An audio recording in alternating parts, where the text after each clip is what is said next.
La epístola del apóstol San Pablo a los Romanos. Capítulo 1. Pablo, siervo de Jesucristo, llamado a ser apóstol, apartado para el Evangelio de Dios, que él había prometido antes por sus profetas en las Santas Escrituras, acerca de su Hijo, nuestro Señor Jesucristo, que era del linaje de David según la carne, que fue declarado Hijo de Dios con poder, según el Espíritu de Santidad, por la resurrección de entre los muertos, y por quien recibimos la gracia y el apostolado para la obediencia a la fe en todas las naciones por amor de su nombre, entre las cuales estáis también vosotros, llamados a ser de Jesucristo. A todos los que estáis en Roma, amados de Dios, llamados a ser santos, gracia y paz a vosotros de Dios nuestro Padre y del Señor Jesucristo. Primeramente doy gracias a mi Dios mediante Jesucristo con respecto a todos vosotros, de que vuestra fe se divulga por todo el mundo.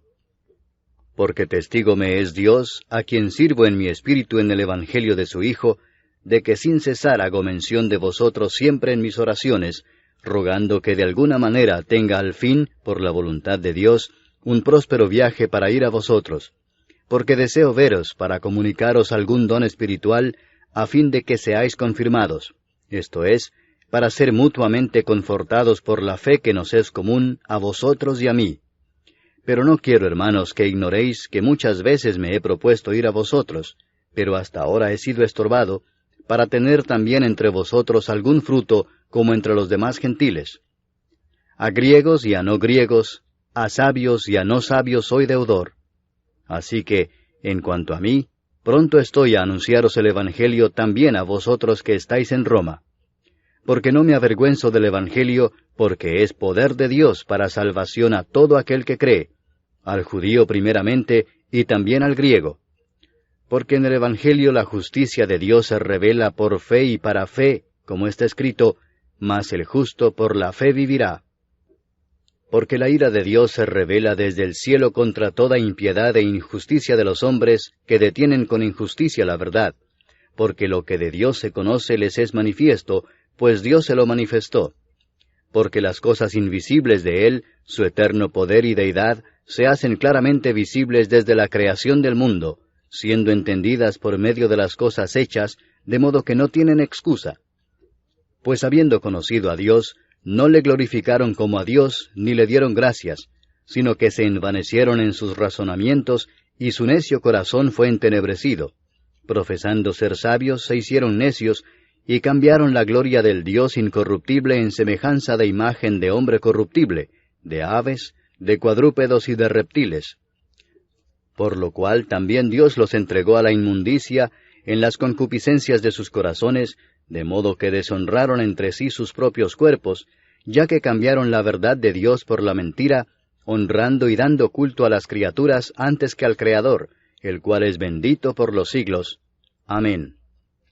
Por esto Dios los entregó a pasiones vergonzosas, pues aun sus mujeres cambiaron el uso natural por el que es contra naturaleza, y de igual modo también los hombres, dejando el uso natural de la mujer, se encendieron en su lascivia unos con otros, cometiendo hechos vergonzosos hombres con hombres, y recibiendo en sí mismos la retribución debida a su extravío.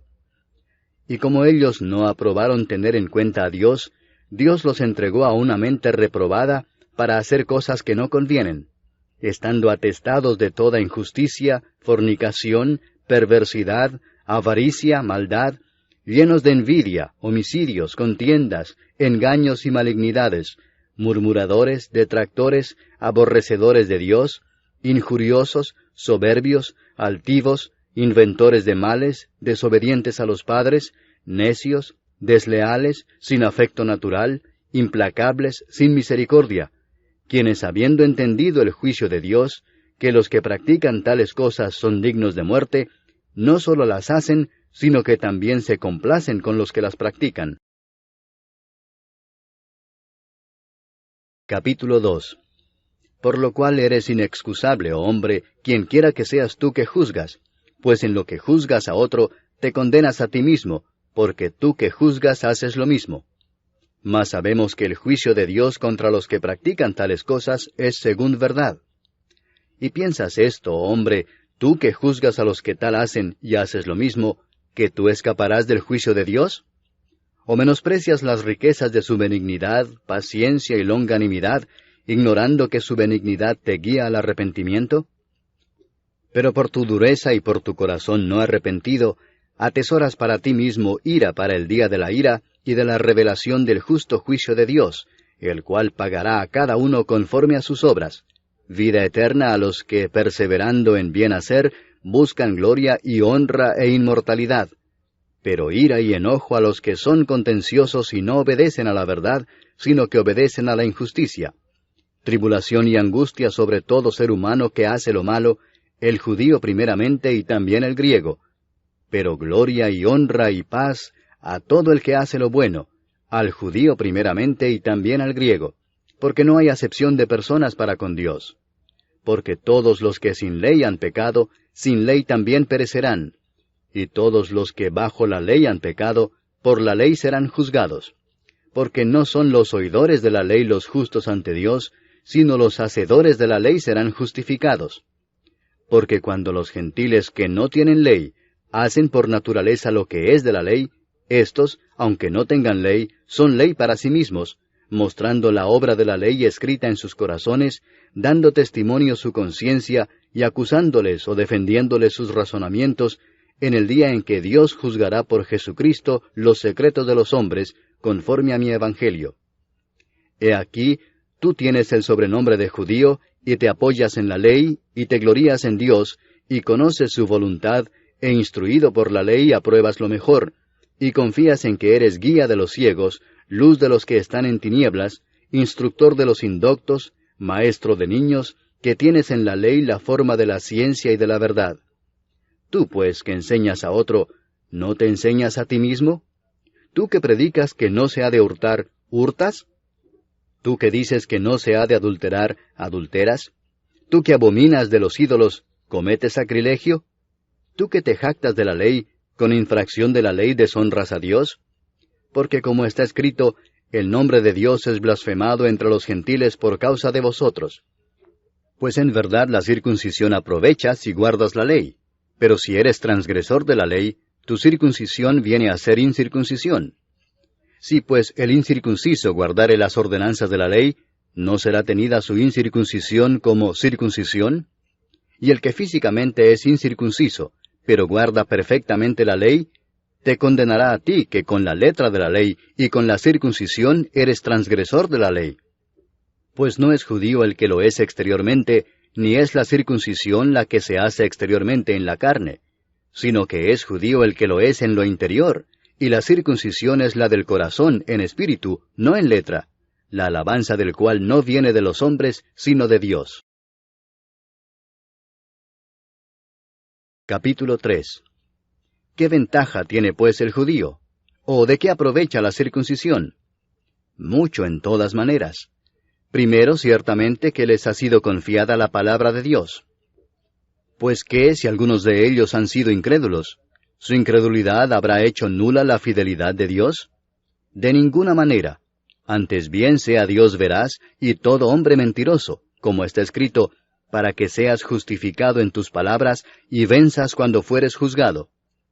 Y si nuestra injusticia hace resaltar la justicia de Dios, ¿qué diremos? ¿Será injusto Dios que da castigo? Hablo como hombre. En ninguna manera. De otro modo, ¿cómo juzgaría Dios al mundo? Pero si por mi mentira la verdad de Dios abundó para su gloria, ¿por qué aún soy juzgado como pecador?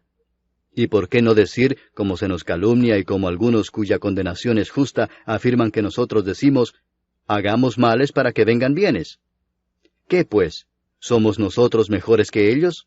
En ninguna manera, pues ya hemos acusado a judíos y a gentiles que todos están bajo pecado.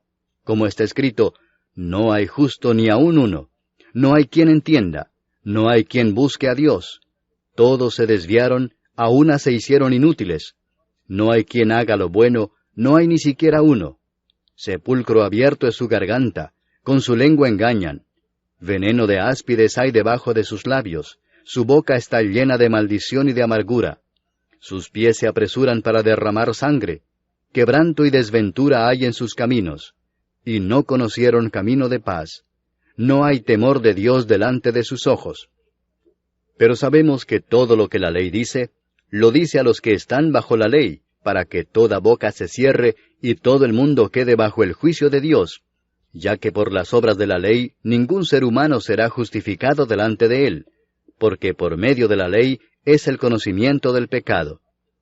Pero ahora, aparte de la ley, se ha manifestado la justicia de Dios, testificada por la ley y por los profetas, la justicia de Dios por medio de la fe en Jesucristo, para todos los que creen en Él, porque no hay diferencia, por cuanto todos pecaron y están destituidos de la gloria de Dios, siendo justificados gratuitamente por su gracia, mediante la redención que es en Cristo Jesús, a quien Dios puso como propiciación por medio de la fe en su sangre, para manifestar su justicia, a causa de haber pasado por alto en su paciencia los pecados pasados, con la mira de manifestar en este tiempo su justicia, a fin de que Él sea el justo y el que justifica al que es de la fe de Jesús.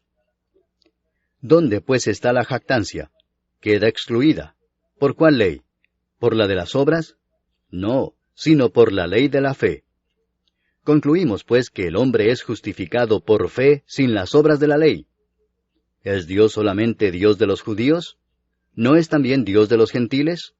Ciertamente también de los gentiles, porque Dios es uno, y Él justificará por la fe a los de la circuncisión, y por medio de la fe a los de la incircuncisión. Luego, ¿por la fe invalidamos la ley? En ninguna manera, sino que confirmamos la ley.